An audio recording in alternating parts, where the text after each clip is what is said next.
P T I کی جناب 2 وکٹیں اور گر گئی ہیں۔ سابق ایم این اے سید فیض الحسن شاہ اور ایم پی اے چودھری ارشد نے پارٹی سے راہیں جدا کر لی ہیں۔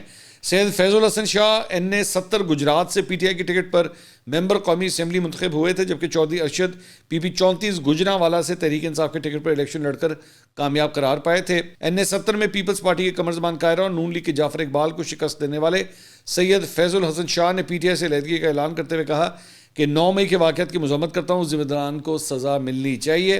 چودھری ارشد نے پی ٹی آئی کو خیر بات کہتے ہوئے کہا کہ سیاست سے ریٹائرمنٹ کا اعلان کرتا ہوں، آئندہ کسی الیکشن میں حصہ نہیں لوں گا۔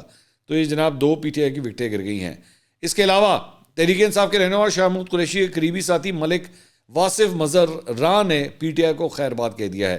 ملک واصف مظہر راں کا کہنا ہے کہ پی ٹی آئی چھوڑ کر پیپلز پارٹی میں شمولیت اختیار کر رہا ہوں۔ پیپلز پارٹی نے پاکستان کی بات کی ہے، پاکستان پیپلز پارٹی ملک کو آگے لے کر جا سکتی ہے۔